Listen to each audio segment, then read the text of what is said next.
Pourquoi mes cheveux absorbent l'eau, absorbent les produits? Pourquoi j'ai toujours l'impression que mes cheveux sont secs?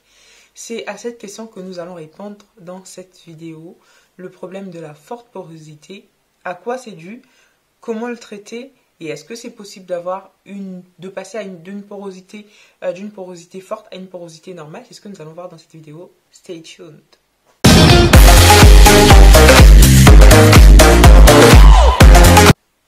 Bonjour à toutes et à tous. Bienvenue sur ma chaîne. Je suis Rose Colombe. Je suis heureuse que vous soyez tombés sur cette vidéo. Si c'est la première fois que vous vous connectez à ma chaîne, n'hésitez vraiment pas à vous abonner. Et à la fin de la vidéo, n'hésitez pas à lâcher un commentaire et à lâcher un petit like. Vous allez bien? Moi, ça va super bien. J'ai passé une superbe journée. C'est Noël. Je vous souhaite un joyeux Noël en retard parce que vous aurez cette vidéo après Noël. Mais en tout cas, et aussi une bonne année 2022. Plein de réussite dans vos projets. Fixez-vous des objectifs atteignables.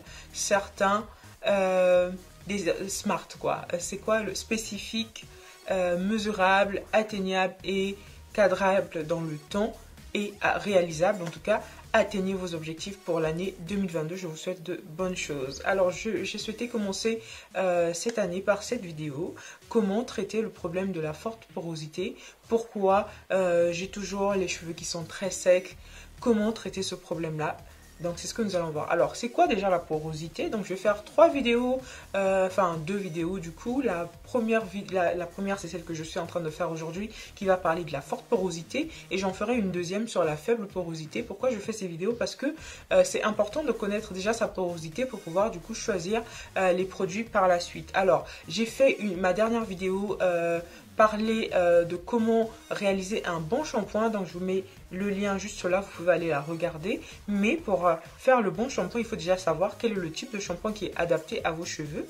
Et du coup, une fois que vous avez le bon shampoing utilisé, vous pouvez du coup adopter la bonne routine. Parce que vous allez voir qu'il y a des produits en fait qu'on va mettre dans certains shampoings qui ne sont pas adaptés à votre porosité. Et plus tard, on va voir aussi qui ne sont pas adaptés à votre type de boucle. Il y aura des shampoings qui vont venir assécher encore plus vos cheveux. Il y a des shampoings qui vont venir vraiment hydrater en fonction de la porosité, mais aussi des boucles. Donc, j'ai décidé de faire pas à pas, de commencer par la porosité et ensuite, on parlera des boucles. Alors, déjà, premièrement, à quoi est due la forte porosité? Donc, quand je parle de forte porosité, ce sont des cheveux où les écailles sont très ouvertes en fait. Donc, nos cheveux sont constitués d'écailles qu'on appelle cuticules. Et donc, je ne vais pas rentrer dans les détails, mais en tout cas, les écailles, quand elles sont ouvertes, ça veut dire que votre porosité est forte. Et donc, vos cheveux auront tendance à absorber plutôt tous les produits que vous allez leur donner. Et donc, ce qui va faire que vous aurez l'impression que vos cheveux sont toujours secs. En réalité, c'est parce qu'ils absorbent tout ce que vous leur donnez en fait, comme eau, comme crème, comme beurre, etc. Donc, à quoi en fait est due la forte porosité? Donc, ce sentiment que vous avez que vos cheveux sont toujours secs, et c'est dû à plusieurs facteurs. Donc, c'est ce que nous allons voir tout de suite. Donc le premier facteur, c'est le manque d'hydratation journalière. Alors déjà, en tant que cheveux afro, les cheveux afro sont généralement secs. Donc si vous passez du temps, si vous ne les hydratez pas alors qu'ils sont ouverts, vous allez voir que vos cheveux en fait vont manquer d'hydratation et donc vous allez avoir l'impression que vos cheveux sont secs parce que simplement vous ne les hydratez pas ou vous les hydratez avec les mauvais produits. Donc restez connectés jusqu'à la fin de la vidéo. À la fin de la vidéo, je vais vous donner les types de produits qui sont adaptés à ce type de porosité. Les autres vraiment souffrez, les vidéos vont arriver très vite, en tout cas pour la faible porosité. Mais là, en tout cas, je vais parler de la forte porosité. Donc je vais vous donner une liste de produits qui sont bien pour les cheveux à forte porosité. Comme ça, quand vous allez choisir votre shampoing, vous allez choisir en fonction de cela. Et quand vous allez choisir aussi vos soins d'hydratation, vous allez choisir en fonction de votre porosité et plus tard en fonction de votre type de boucle. Donc, le premier problème, c'est le manque d'hydratation. Vous n'hydratez pas assez vos cheveux, ou vous les hydratez avec les mauvais produits, ou vous les hydratez simplement mal. Vous utilisez les bons produits, mais vous n'utilisez pas la bonne dose de produits pour pouvoir hydrater vos cheveux. Ça, c'est la première cause, en fait, d'une porosité qui est forte, et donc des cheveux qui vont être souvent très secs. La deuxième cause, ce sont les défrisages. Vous avez trop défrisé vos cheveux quand vous étiez jeune. Maintenant, vous n'arrivez pas à assumer vos cheveux sans qu'ils soient défrisés. On vous a souvent dit que vos cheveux sont vilains. Hein. Malheureusement, en Afrique, on a l'habitude d'entendre ça. Tu as des vilains cheveux et tout. Alors que c'est parfois seulement un problème de manque d'hydratation. Donc ça, en fait, ça pousse beaucoup de femmes à se défriser les cheveux. Et si c'est votre cas, n'hésitez pas à laisser un commentaire et à me dire simplement l'expérience que vous avez fait en défrisant vos cheveux. Donc ça peut être dû à cela, hein. Vous défrisez trop vos cheveux, et ben ça va ouvrir, finalement ça va abîmer vos cuticules et ça va faire que vos écailles soient ouvertes. Et ben si vos écailles sont ouvertes, ben ça va faire que les cheveux absorbent toute l'eau en fait. Et même vous allez voir que quand vous avez souvent les cheveux défrisés, et ben vous allez avoir tendance en fait, sur les premiers mois, sur les premiers jours surtout, ça va être top, vous êtes en flic et tout, mais sur les jours d'après, vous serez obligé de beaucoup hydrater vos cheveux, sinon vous avez l'impression que vos cheveux sont comme de la paille en fait. C'est simplement le manque d'hydratation qui va être dû au fait que les produits défrisants vont venir ouvrir en fait les écailles de vos cheveux. Donc c'est pourquoi il est déconseillé de défriser ses cheveux tout le temps, surtout quand on est en Europe. En Afrique encore, je trouve que ça passe, mais moi je sais que la dernière fois que j'ai défrisé mes cheveux, c'était en 2012, et franchement, j'en ai bavé. C'est comme ça que j'ai coupé mes cheveux en 2014 et que j'ai commencé du coup à les avoir naturels, et depuis là, je les ai plus défrisés, mes cheveux sont beaux, je les kiffe comme ça, et donc n'ayez pas peur, n'ayez pas honte de porter vos cheveux naturels. La troisième cause, qui va aller un petit peu dans le même sens que les défrisages, c'est du coup l'utilisation répétée de la chaleur. Vous utilisez tout le temps de la chaleur, vous utilisez tout le temps des fers à lisser, vous utilisez tout le temps le sèche-cheveux pour chauffer vos cheveux, pour sécher vos cheveux. Ça aussi, ça va ouvrir vos cuticules, ça va ouvrir vos écailles, et ça va faire que vous ayez vous ayez l'impression que vos cheveux soient secs, parce que le fer aura tendance à faire tout cela. Alors, pour vous protéger, si vous voulez quand même lisser vos cheveux, ben, ça aussi je le conseille en tout cas de ne pas le faire tout le temps. Je sais que j'ai des clientes par exemple qui lissaient leurs cheveux tout le temps, et ben les cheveux ont fini en fait par s'abîmer, elles ont dû couper. Donc du coup, ce que je conseille en fait, si vous voulez lisser vos cheveux, premièrement, c'est d'adopter un protecteur de chaleur. Deuxièmement, c'est de ne pas les lisser à une température qui soit plus élevée que 180 degrés. Troisièmement, c'est d'utiliser éventuellement un lisseur à vapeur. C'est moins agressif, mais ça reste quand même agressif, c'est moins agressif. Et donc, ça fait mieux l'affaire qu'un lisseur normal. D'accord ? Donc, mais idéalement, franchement, ce serait mieux de ne pas lisser ses cheveux. Vous avez deux boucles. Portez vos boucles. Moi, je suis heureuse de faire des twist out comme ça et de voir mes cheveux comme ça. Ils sont beaux en fait. Il n'y a pas besoin de les lisser tout le temps. Après, si vous avez un travail qui vous oblige à lisser vos cheveux, ok, mais c'est le choix que vous avez fait. Mais du coup, c'est juste dommage en fait. Donc du coup, c'est bien de porter ses cheveux avec ses boucles, d'avoir ses boucles, de savoir reconnaître ses boucles et de pouvoir les mettre en valeur. Donc ça va vous éviter à avoir ce problème justement de porosité, de forte porosité. Ensuite, une quatrième cause, c'est l'utilisation des produits de coiffure, des outils de coiffure de manière anarchique. Vous, le peigne, franchement, hein, quand vous entrez le peigne dans vos cheveux, là, vous faites ça, vous tirez vos cheveux comme ça. Maman, on ne traite pas ses cheveux comme ça, non. Franchement, il faut chouchouter ses cheveux. Franchement, vous voulez avoir de beaux cheveux, il faut les chouchouter. Il faut en prendre soin, il ne faut pas utiliser le peigne. Déjà, le petit peigne fin, là, je le mets là, hein, le petit peigne fin, là, franchement. Si vos cheveux sont, si vos cheveux sont emmêlés, ne l'utilisez pas. Pourquoi vous voulez souffrir comme ça? Who be you? Who be with you? Oh, vraiment, n'utilisez pas. Pardon. À moins que vous ayez lissé vos cheveux. Déjà, ce peigne-là, hein, on va se le dire, il est fait pour lisser les cheveux. Déjà, ce peigne, on l'utilise quand on lisse les cheveux. Donc vous allez prendre ce peigne-là pour peigner vos cheveux. Ça a commencé où? On est où? On se trouve où? On se situe où? Laissez-moi prendre l'accent camerounais. Parce que là, je n'en peux plus. Donc, n'utilisez pas ce peigne-là pour peigner vos cheveux. utilisez des peignes à grosses dents si vous voulez quand même utiliser des peignes pour démêler vos cheveux. Mais idéalement, c'est de ne pas utiliser un peigne pour démêler ses cheveux. C'est juste magnifique. Utilisez vos doigts, c'est simple. Et donc du coup, le fait d'utiliser de manière archaïque les outils de coiffure, et ben ça va aussi abîmer les écailles de vos cheveux, ça va ouvrir finalement les écailles de vos cheveux et ça va faire que vous ayez une forte porosité. Donc mesdames, ne faites pas ça. Généralement, on ne naît pas avec une forte porosité. Quand on naît, nos cheveux normalement sont d'une porosité normale. Nos cheveux sont avec des écailles normales. Et ce sont les utilisations normales ou même faibles, j'ai envie de dire parfois. Ce sont les utilisations des produits qui vont souvent pousser en fait les cheveux à avoir une forte porosité. Alors il y a des gens qui sont nés avec une forte porosité et ça je l'accepte, mais en tout cas la normalité c'est d'avoir voilà une porosité normale. Donc, ensuite, un autre problème, une autre cause qui va faire que vous ayez des problèmes, que vous ayez une forte porosité, c'est du coup les colorations chimiques. Le fait que vous colorez tout le temps, que vous mettez tout le temps des teintures, en fait, et des teintures chimiques, ça va venir abîmer vos cuticules, ça va venir ouvrir, comment on dit, les écailles de vos cheveux et ça va faire que vous ayez une forte porosité. Donc c'est pourquoi il est recommandé de ne pas souvent utiliser des teintures. Aujourd'hui, il y a la cire colorante qui existe. Choisissez de bonnes cires colorantes. Alors moi, je ne l'ai jamais utilisé parce que voilà, si je veux faire une couleur, je fais des tresses, c'est plus simple pour moi. Et donc du coup, il y a des cires colorantes qui existent. Il y a le henné, il y a plein de produits naturels qui existent pour colorer ses cheveux. N'allez pas sur des produits chimiques. C'est vrai que parfois le résultat est meilleur, mais pensez à long terme à vos cheveux en fait. Ou sinon, adoptez la bonne routine qui va vous permettre de protéger vos cheveux quand ils sont colorés. Mais là encore, c'est un peu difficile. Pourquoi se casser la tête quand on peut faire au simple, au plus simple? Ensuite, la dernière cause, c'est le fait d'utiliser des shampoings riches en sulfate, des produits riches en sulfate, des produits riches en sulfate, des produits riches en sulfate. Laissez-moi le dire. Oh là là là là. Sulfure ceci, sulfure cela. Arrêtez.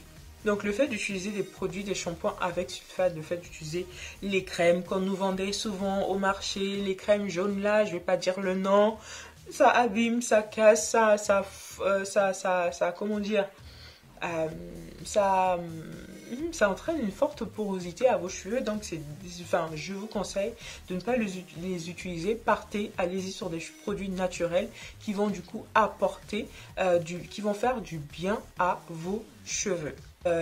Une des causes aussi, c'est du coup de ne pas dormir avec un bonnet en satin, un foulard en satin, parce que ça va venir, la fibre de vos cheveux va venir, comment dire, frotter le tissu, le coton par exemple, et donc du coup ça va assécher encore plus vos cheveux. Mais bon, c'est pas pour autant que que vous allez basculer vers la forte porosité, mais en tout cas ça va venir assécher vos cheveux.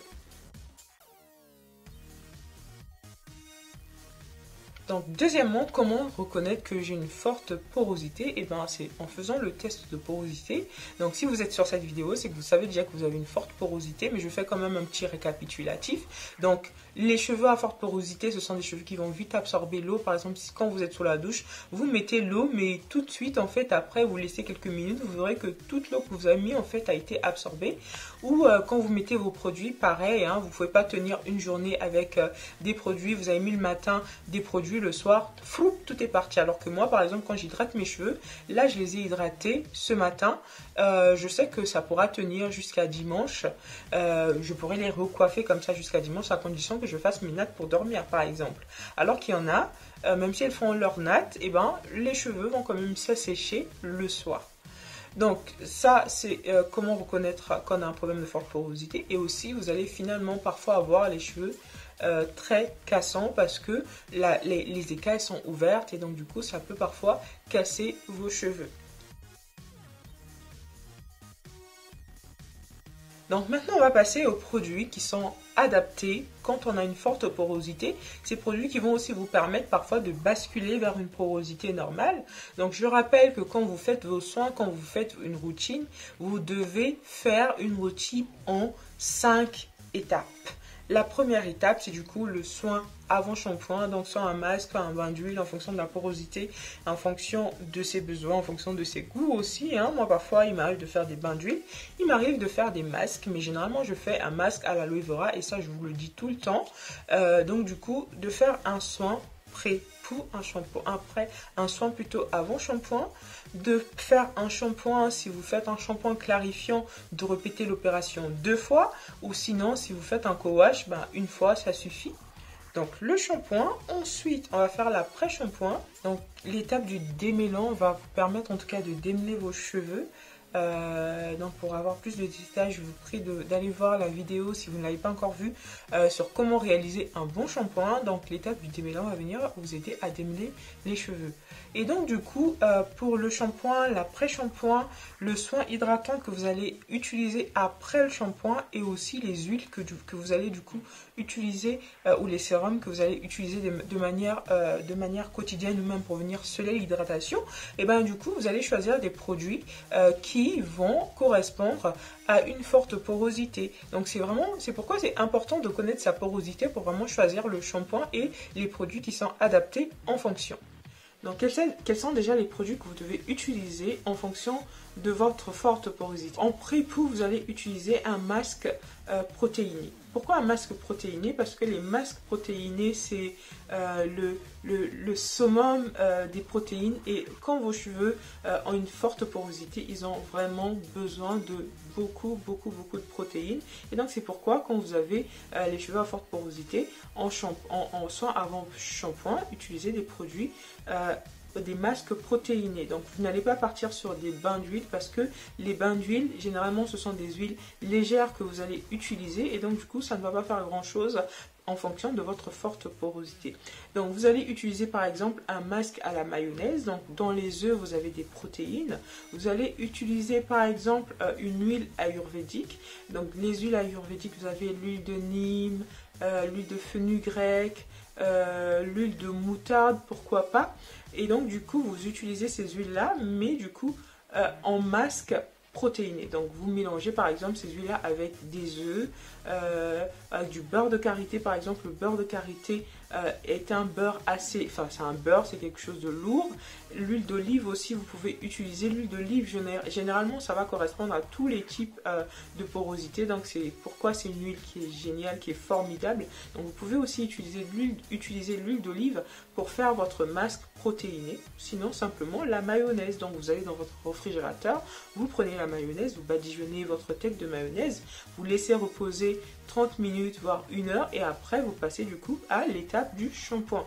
Donc vous l'aurez compris, pour le shampoing on va utiliser des produits avec des protéines, on va utiliser des shampoings protéinés. Donc on va partir plutôt sur des shampoings riches en œufs, des shampoings riches en beurre de karité, des shampoings riches en huile d'argan. L'huile d'argan aussi est un très bon allié pour les cheveux à forte porosité. Vous pourrez utiliser des shampoings à l'huile d'olive, vous pourrez utiliser des shampoings à l'huile de mangue, en tout cas, enfin à la mangue.